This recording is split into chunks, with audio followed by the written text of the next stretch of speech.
The pale sunlight had barely crested the Sierra Nevada mountains when Olivia Nathans first felt the strange metallic taste on her tongue, like pennies and rust, the beginning of something sinister that would soon threaten her very existence in Concord, California, 1873. Olivia wiped her brow with the back of her hand as she knelt in her garden, the morning sun already warming the earth. At 25, she had managed to maintain her family's property for 3 years since her father's passing, defying the expectations of the townspeople who whispered she would surely fail and be forced to marry or sell. Her auburn hair was pulled back in a practical bun, though a few stubborn tendrils had escaped to frame her face. "Morning, Miss Nathans," called Mrs. Porter from the road. The older woman paused at Olivia's white picket fence, basket of fresh eggs in hand. "You're looking a mite peaky today." "Everything all right?" Olivia straightened, brushing soil from her apron. "Just a touch tired, Mrs. Porter. Nothing a cup of tea won't fix." But the truth was, Olivia had been feeling increasingly unwell for weeks now. Her stomach rebelled against even the simplest foods, and her head often swam with dizziness when she stood too quickly. She'd written it off as overwork running the house, tending the garden, and managing her small herbal remedy business kept her busy from dawn till dusk. The Nathans' homestead stood at the edge of Concord, a town that had sprung up during the gold rush but had settled into a quieter existence as a trading post and agricultural hub. The spacious 2-story house with its wrap-around porch had been built by Olivia's father, a successful merchant who had the foresight to invest in land rather than chase gold. Now it was hers, along with the responsibilities that came with it. Inside the cool darkness of her kitchen, Olivia prepared her morning tea, adding a spoonful of honey to combat the strange metallic taste that seemed to linger in her mouth lately. Her housekeeper, Edith Willis, bustled in with an armful of fresh linens. "Those need to be on the line before the heat sets in," Edith said briskly. At 50, she had been with the family since before Olivia was born and had stayed on out of loyalty after Mr. Nathans died. "And don't forget you promised Doc Harris those feverfew tinctures by noon." "I haven't forgotten," Olivia replied, taking a sip of tea. She grimaced slightly. Even the sweetness of honey couldn't mask the odd flavor. "Edith, does this tea taste strange to you?" The older woman frowned and took the cup, sipping cautiously. "Tastes like tea ought to." "Maybe you're coming down with something." "Perhaps," Olivia conceded, though she couldn't shake the feeling that something more troubling was at work. She had been trained by her mother in the ways of herbs and healing before her passing, and she knew enough to recognize when her body was trying to tell her something important. Miles away, at the Broken Spur Ranch, Xavier Whitaker adjusted his hat against the morning glare. At 30, he had spent the last decade building his cattle operation into one of the most successful in Contra Costa County. His hands moved with practiced ease as he saddled his horse, a magnificent chestnut stallion named Rusty. "Heading into town, boss?" asked his foreman, Charlie Bennett, leading his own mount from the stables. "Got business with the bank and need to check on that lumber order," Xavier replied, his deep voice carrying easily across the yard. Standing over 6 feet tall with broad shoulders and sun-weathered skin, he cut an imposing figure. Despite his success, he maintained a hands-on approach to ranching, working alongside his men and earning their respect through sweat and determination rather than orders. "Mind if I ride along, Mrs.?" "Bennett's got a list longer than my arm for the mercantile." Xavier nodded, swinging up into the saddle with the fluid grace of a man who had spent most of his life on horseback. "Company's welcome." The two men rode in companionable silence for a while, the rhythmic sound of hooves against the dirt road punctuated only by the occasional bird call. The spring landscape stretched around them in vibrant greens and golds, California poppies dotting the hillsides like splashes of bright paint. "Heard old man Crawford's looking to sell his place," Charlie remarked as they neared the outskirts of Concord. "Asking a fair price, too, from what they say." Xavier's interest was piqued. The Crawford property bordered his ranch to the east, and he'd had his eye on it for expansion. "That's so. Might be worth looking into." As they rode into town, the familiar sights and sounds of Concord greeted them. The main street bustled with morning activity, the general store already doing business, the smithy's hammer ringing out from his forge, and women exchanging gossip outside the milliner's shop. Xavier dismounted in front of the bank, tying Rusty to the hitching post. "Meet you at the saloon for lunch," Charlie nodded, continuing on toward the mercantile while Xavier pushed through the heavy doors of the Concord Savings and Loan. Inside, he removed his hat respectfully, running a hand through his dark hair as he approached the teller's window. "Morning, Mr. Whitaker," greeted the bank manager, Harvey Mills, emerging from his office. "Come to discuss that loan for the new breeding stock." "That's right," Xavier confirmed, following the smaller man into his office.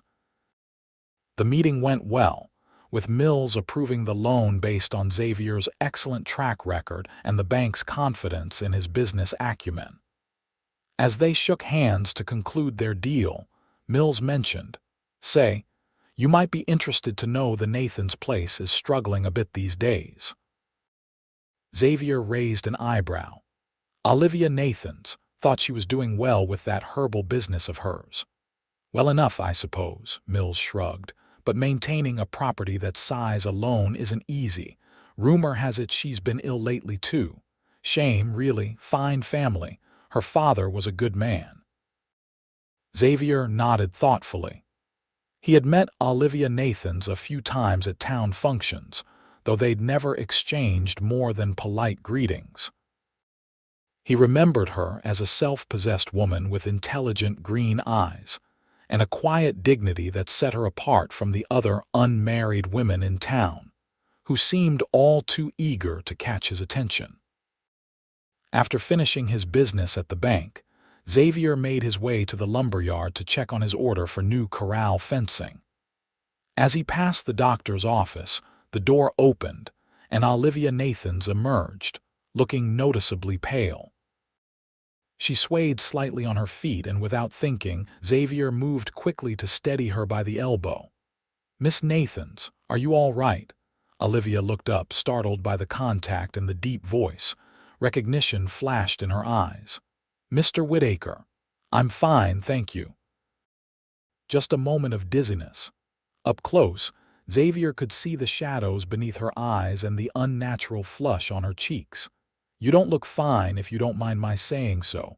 Did the doc have any answers for you?" A flash of frustration crossed her face. "Doctor, Harris believes I'm suffering from female hysteria and prescribed rest and calming tonics." She straightened, gently but firmly removing her arm from his grip. "As if I have time for such nonsense." Xavier suppressed a smile at her spirit despite her obvious weakness. "Can I escort you home?" "Or to your wagon?" "I walked, actually. It's not far." She hesitated, then seemed to make a decision. "But I wouldn't object to the company if you're headed that way." They walked slowly down the main street, Xavier shortening his long strides to match her pace. He noticed she moved carefully, as though each step required concentration. "Mr. Whitaker," she said after a moment, "you have some experience with cattle illness, I imagine." The question surprised him. "Quite a bit, yes. Part of ranching." Olivia nodded thoughtfully. "Have you ever seen an animal poisoned by something in its feed? Not acute poisoning, but slow over time." Xavier gave her a sharp look. "I have. Lost 3 good milk cows that way once, before we figured out they were getting into low-cow-weed on the north pasture." He studied her face. Why do you ask? She shook her head slightly. Just curious. My symptoms remind me of something I read in one of my medical texts, but it seems improbable. They had reached the turn onto her street when Olivia suddenly stopped, pressing a hand to her temple. Xavier saw the color drain from her face before her knees buckled. He caught her before she hit the ground, lifting her easily into his arms. "Miss Nathans, Olivia," he called urgently, but her eyes remained closed, her breathing shallow. Several passers-by noticed the commotion, including Mrs. Porter, who hurried over. "Heavens, is she all right? Which is her house?" Xavier demanded, already striding in the direction they had been walking. "The white one with the blue shutters at the end," Mrs. Porter replied, gathering her skirts to follow. "Shall I fetch the doctor?" "Yes," Xavier said grimly, quickening his pace. "Tell him to hurry." He carried Olivia up the path to her front door, which flew open before he reached it. Edith Willis appeared, her eyes widening at the sight of the unconscious woman in his arms. "Land sakes, what happened?" she exclaimed, stepping back to allow him entry. "She collapsed in the street," Xavier explained, following Edith's gesturing toward a parlor off the main hall. He laid Olivia gently on a settee, automatically checking her pulse. It fluttered weakly beneath his fingers. She mentioned not feeling well and then simply fainted. Edith clucked worriedly, bustling to loosen Olivia's collar and remove her shoes. "She's been peaky for weeks now, hardly eating, always tired, and those strange headaches." She eyed Xavier suspiciously. "And who might you be?" "Xavier Whitaker. I own the Broken Spur Ranch," he replied, stepping back to give the older woman room. "Mrs. Porter's gone for the doctor." Edith nodded, then gasped as Olivia's eyes fluttered open. "There you are, child. You gave us quite a turn." Olivia's gaze was unfocused for a moment before settling on Xavier with confusion. "Mr. Whitaker, what?" "You fainted in the street," he explained. "I brought you home." Understanding dawned on her face, followed by embarrassment. She struggled to sit up, but Edith firmly pressed her shoulders back down. "None of that now. You're staying put until Doc Harris arrives." Olivia sighed but complied, her strength clearly depleted. "This is becoming ridiculous," she murmured. "I have work to do." Xavier found himself intrigued by her determination even in the face of obvious illness. "Your work will wait, Miss Nathans. Your health won't." To his surprise, she smiled faintly. "Are all cowboys so direct, Mr. Whitaker?" "The successful ones are," he replied with a slight smile of his own. The moment was interrupted by the arrival of Dr. Harris, a portly man in his 60s with spectacles perched precariously on his nose. He shuffled into the parlor, medical bag in hand. "Another spell, Miss Nathans?" he asked, setting his bag down and moving to examine her. "I told you that you need rest. These female complaints require proper treatment." Xavier caught the flash of irritation in Olivia's eyes before she composed herself. "Yes, doctor, though I've been following your recommendations closely, Dr. Harris harumphed, taking her pulse and examining her eyes. "Well, clearly not closely enough. I'm going to increase your tonic dosage." "The nervous system of a woman is delicate." "With respect, doctor," Xavier interrupted, something about the diagnosis not sitting right with him. "Miss Nathans mentioned symptoms that sound more like poisoning than female complaints." The doctor straightened, giving Xavier an affronted look. "I beg your pardon, sir, but I've been practicing medicine for 30 years. I think I can recognize hysteria when I see it." Olivia's gaze darted to Xavier with a mixture of surprise and something that looked like validation. "I meant no offense," Xavier said smoothly, though he stood his ground. "I've seen similar symptoms in livestock that ingested toxic plants over time. The weakness, dizziness, metallic taste she mentioned. And are you suggesting Miss Nathans has been grazing in toxic pastures, Mr. Whitaker? Dr. Harris asked dryly. Edith snorted despite herself, quickly covering it with a cough. I'm suggesting there might be another explanation worth considering, Xavier replied calmly. Dr. Harris waved a dismissive hand. Well, I appreciate your concern, but I'll handle my patient's care. He turned back to Olivia. Bed rest for at least 3 days, Miss Nathans. I'll send over a stronger tonic this evening. After the doctor left, an awkward silence fell over the parlor. Xavier hesitated, then reached for his hat. I should be going. Is there anything you need before I leave?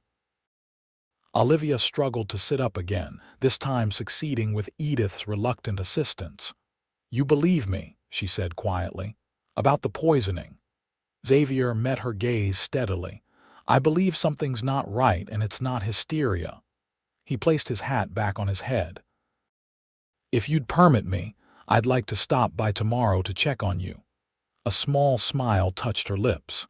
I'd appreciate that, Mr. Whitaker. Thank you for your help today. As Xavier rode back to his ranch that afternoon, his thoughts kept returning to Olivia Nathans. Something about her situation troubled him deeply. The symptoms she described didn't match what he knew of female hysteria, a dubious condition at best, in his estimation. They did, however, align with what he'd seen in cases of slow poisoning in animals. But who would want to poison Olivia Nathans? And how? The questions nagged at him as he went about his afternoon chores, distracting him enough that his foreman noticed. Something on your mind, boss? Charlie asked as they checked fence lines in the south pasture. Xavier hesitated, then briefly explained the situation. Charlie whistled low. Poisoning, you think? That's serious business. It's just a theory, Xavier cautioned, but I can't shake the feeling something's not right there. Charlie adjusted his hat thoughtfully. Didn't her father leave her pretty well off? House, land, and some investments, if I recall correctly. Xavier nodded slowly, the implications settling in his mind. You're thinking someone stands to gain from her death. It's usually money or passion behind something that dark, Charlie replied with the practical wisdom of a man who had seen his share of human nature. And from what I know of Miss Nathans, she's not the type to inspire murderous passion. That evening, Xavier found himself in the town library, researching symptoms of various poisons in the few medical texts available. The librarian, Miss Holbrook, raised her eyebrows at his unusual reading material, but made no comment beyond offering assistance if needed. What he discovered confirmed his suspicions. The symptoms Olivia described: metallic taste, progressive weakness, stomach distress, and headaches could indicate several types of poisoning, with arsenic being a leading possibility. Commonly used in household products like rat poison and certain cosmetics, it could easily be administered in small doses over time. The next morning, Xavier rode into town earlier than usual. He stopped first at the general store, purchasing several items before making his way to the Nathans' residence.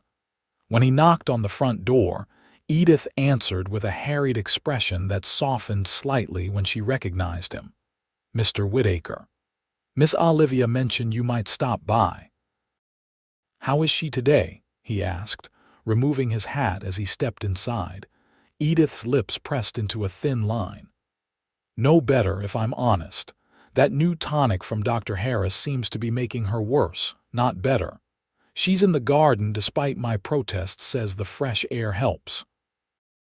She led him through the house to the back door, which opened onto a charming garden filled with both ornamental flowers and what he recognized as medicinal herbs.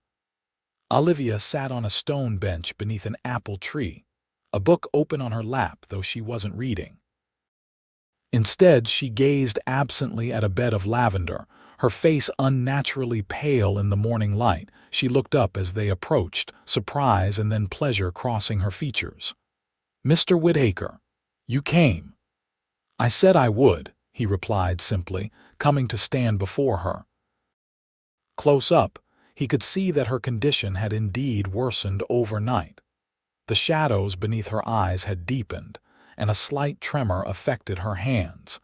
Edith excused herself to prepare tea, leaving them alone in the garden. Xavier sat beside Olivia on the bench, keeping a respectful distance. "I visited the library yesterday," he began without preamble, "researched poisoning symptoms." Olivia turned to face him fully, her green eyes suddenly intent. "And your symptoms match arsenic poisoning. It's commonly found in rat poison, some cosmetics, even certain green dyes used in wallpaper and fabric." She nodded slowly. "I suspected as much.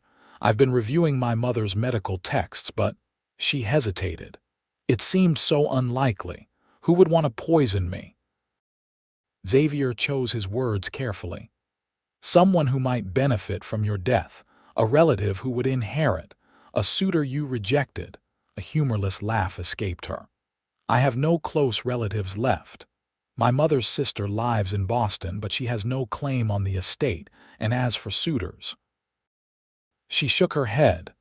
"There was Harold Mills, the bank manager's son, who expressed interest last year, but he's now engaged to Beatrice Cooper." "What about your housekeeper?" "Edith." Olivia's eyes widened. "Edith. She's been with my family for over 20 years. She's practically raised me since my mother died." "Sometimes the closest people have the deepest motives," Xavier said gently. Before she could respond, Edith returned with a tea tray. Xavier watched carefully as the older woman poured tea for them both, adding a spoonful of sugar to Olivia's cup without asking. "Your usual, Miss Olivia," she said, handing her the cup. "And for you, Mr. Whitaker?" "Just plain, thank you," he replied, accepting his own cup. As Edith bustled back inside, Xavier noticed Olivia staring at her tea with a troubled expression.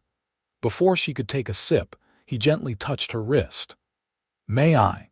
Understanding dawned in her eyes, and she handed him the cup. He smelled it cautiously, then took the smallest possible taste, letting just a drop touch his tongue. There was something there, a faint bitter undertone beneath the sweetness that didn't belong. "Don't drink it," he said quietly, setting the cup down on the tray. "I think I know how the poison is being administered."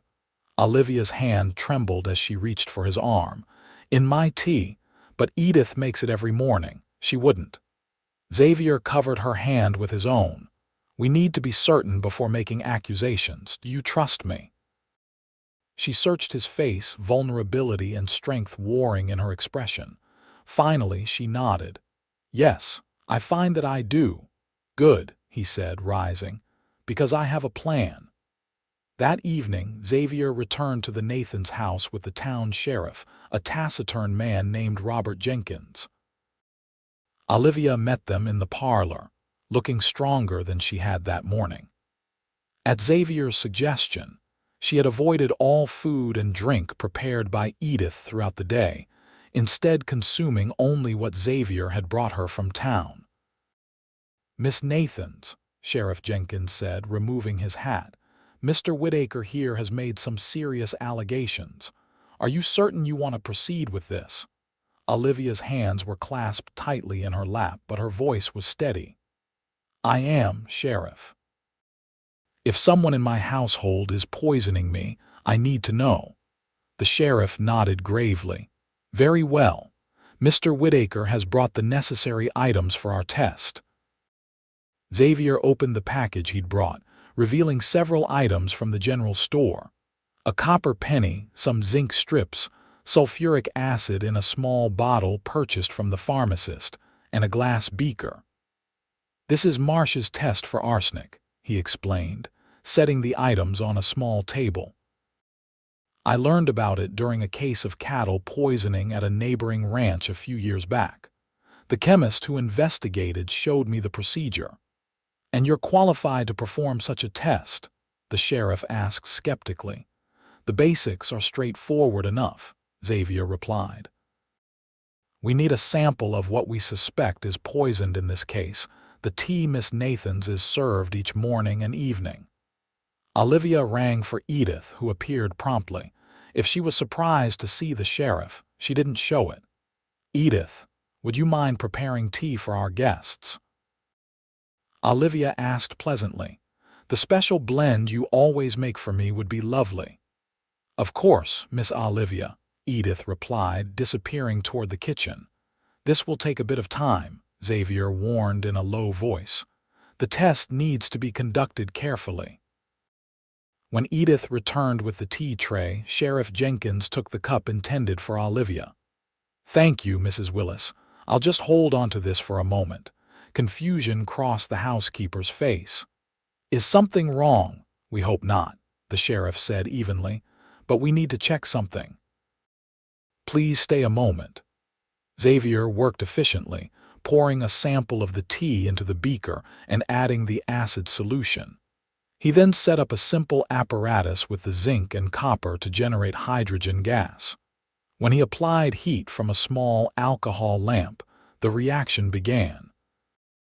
If arsenic is present, he explained as they watched, it will combine with the hydrogen to form arsine gas. When burned, it will deposit metallic arsenic on this cold surface. He held a porcelain saucer over the flame. The room fell silent as they waited. After several minutes, a dark silvery stain began to appear on the underside of the saucer. Xavier's expression hardened, and he looked up at Sheriff Jenkins, who nodded grimly. What is this about? Edith demanded, her voice rising. What are you doing? Testing the tea for poison, Mrs. Willis, the sheriff replied. Arsenic, to be precise, and it appears we've found it. Edith's face drained of color. That's impossible. I would never. Then you won't mind if we search your quarters, the sheriff said, rising from his seat. I most certainly do mind. This is outrageous. Edith backed toward the door. Miss Olivia, surely you don't believe I would harm you. Olivia's face was a mask of pain. I don't want to believe it, Edith, but I've been ill for months, and only when I avoid what you prepare for me do I feel better. Check the sugar bowl specifically, Xavier suggested to the sheriff. I notice she always adds sugar to Miss Nathan's tea, but not to others unless requested. The search of the kitchen revealed a separate sugar bowl kept in Edith's personal cabinet, different from the one used for general household purposes. When tested, it showed an even stronger positive result for arsenic. Faced with the evidence, Edith crumbled, sinking into a kitchen chair with her face in her hands. You don't understand, she sobbed. She was going to sell the house. Olivia stared in shock. What? I never said any such thing. I heard you talking with Mr. Mills at the bank last month, Edith insisted through her tears. About the possibility of selling if your business didn't improve. This house is my home, the only home I've known for 20 years. What would become of me? So you decided to murder her? Xavier asked incredulously. No, not murder. Just make her sick enough that she'd be declared incompetent. Her fathers will specify that in such a case, I was to be retained as caretaker of the property with a generous stipend. Edith's shoulders slumped. I couldn't bear the thought of being turned out with nowhere to go at my age. Sheriff Jenkins stepped forward, handcuffs ready. Edith Willis, you're under arrest for the attempted murder of Olivia Nathans. As the sheriff led Edith away, Olivia sank onto a kitchen chair, her face ashen.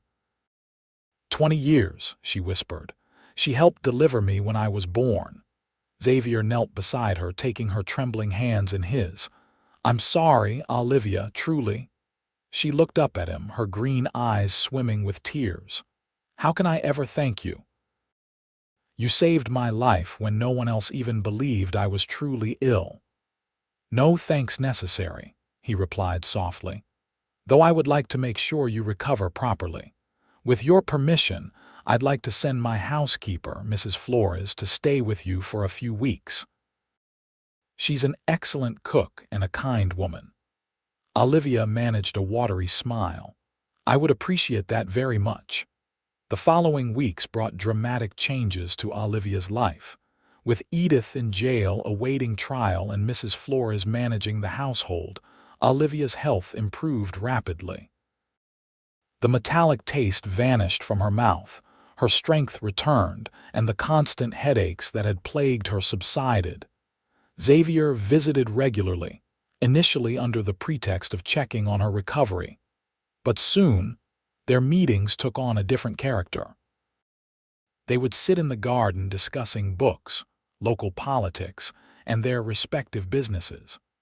Olivia found herself looking forward to his visits with an eagerness that surprised her. One evening in late June, as they walked among the roses that bordered her garden, Xavier turned to her with uncharacteristic hesitation. "Olivia, there's something I've been meaning to ask you." She looked up at him, noting the unusual seriousness in his blue eyes. "Yes." "The Crawford property that borders my ranch, you know it." Olivia nodded, trying to hide her disappointment at the mundane topic. "Of course. Mr. Crawford mentioned he was considering selling." "He's accepted my offer," Xavier said. "I'll be taking possession next month." "Congratulations," she said politely. "It's excellent grazing land." "It is." Xavier stopped walking, turning to face her directly. "The thing is, the property includes more than just grazing land. There's also a house smaller than yours, but well built." Crawford's late wife had quite a garden there too, though it's overgrown now. Olivia wasn't sure where this was leading. "I'm sure you'll make good use of it." Xavier took a deep breath. "Actually, I was hoping you might." "I don't understand." He took her hands in his expression earnest. "Olivia Nathans, in these past weeks, I've come to admire you more than any woman I've ever known. Your strength, your intelligence, your kindness, they've captured my heart completely." Olivia's breath caught in her throat as understanding dawned. "Xavier." "I know it may seem sudden," he continued, "but life is unpredictable. We've certainly seen that. I don't want to waste any more time pretending my feelings for you are merely friendly." He squeezed her hands gently. "I'm asking if you might consider becoming my wife and making that house on the Crawford property our home." Joy bubbled up inside her, unexpected yet somehow inevitable. "You want to marry me?" A smile spread across his face. "More than anything. I love you, Olivia. I think I started falling for you that first day when you questioned the doctor's diagnosis with such quiet determination." Tears welled in her eyes, but they were tears of happiness. "I love you too, Xavier. You truly saw me when everyone else had dismissed my concerns. You saved my life." "Is that a yes?" he asked, his smile widening. In answer, Olivia stepped forward and pressed her lips to his. The kiss was tender and sweet, full of promise and new beginnings. "Yes," she whispered when they parted. "1,000 times yes." Their wedding took place in September 1873. Once, Olivia had fully recovered, and Edith's trial had concluded with a 20-year prison sentence. The ceremony was held in the garden of what would soon be their new home on the former Crawford property, which Xavier had spent the summer restoring and preparing. The people of Concord turned out in force to witness the union of the successful rancher and the herbal healer. Dr. Harris attended, somewhat chastened by his misdiagnosis, and now a firm believer in listening more carefully to his female patients. Mrs. Porter wept openly during the vows, later declaring it the most romantic thing she'd ever witnessed. As Xavier and Olivia danced under lantern light at their wedding celebration, he pulled her close and whispered, "No regrets about leaving your family home." Olivia smiled up at him, radiant in her happiness. "None. Home isn't just a place, it's where you feel safe and loved. You gave me that when you believed me, when you fought for me. This new house will be filled with our stories, our children, our life together." Speaking of children, Xavier murmured, his eyes twinkling, Mrs. Flores has already hinted that the east bedroom would make an excellent nursery. A blush colored Olivia's cheeks. She's not wrong, though perhaps we should enjoy being newlyweds for a while first. As you wish, Mrs. Whitaker, he agreed, spinning her gracefully across the wooden dance floor that had been constructed specially for the occasion. We have all the time in the world now.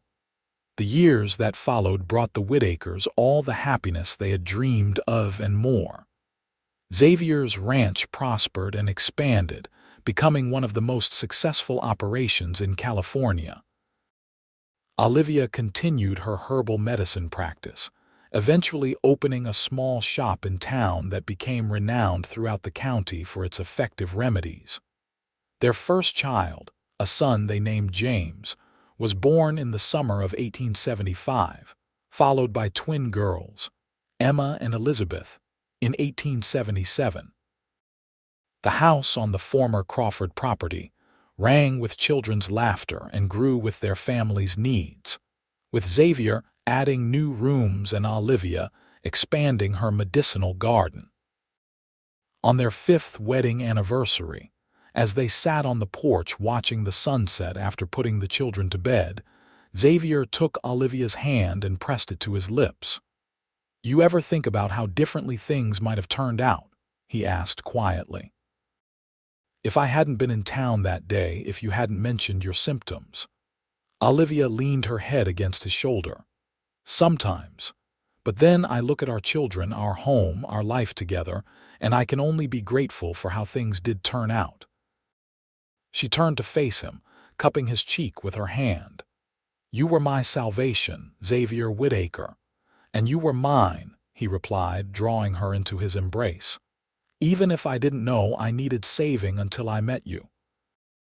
As the sun dipped below the horizon, painting the sky in brilliant hues of orange and purple, they sealed their enduring love with a kiss, a love born from danger and deception, but transformed into something beautiful and lasting. In the wild landscape of California, they had found in each other not just partners but soulmates, bound together by a twist of fate and the courage to recognize what truly mattered. Years later, when their grandchildren asked how they met, Xavier would always begin the story the same way. "I knew your grandmother was special the moment I saw her stand up to that doctor, pale as death but determined as sunrise, and I've been falling more in love with her every day since." And Olivia would smile, remembering the metallic taste that had once signaled danger but had ultimately led her to the greatest happiness of her life. From poison had come sweetness, from betrayal had come trust, and from near tragedy had bloomed a love that would last their lifetime and beyond. In the autumn of their lives, when their children had grown and started families of their own, Xavier and Olivia would still walk hand in hand through the garden she had created, now lush and sprawling across the property. The herbs and flowers she had planted in those early years had matured into a living testament to their enduring partnership, roots deep in the California soil, reaching ever upward toward the endless sky. And sometimes, on quiet evenings when the first stars appeared, they would sit on their porch and marvel at the journey that had brought them together, a journey that began with a silent, invisible threat, but blossomed into a love story that would be told in Concord for generations to come.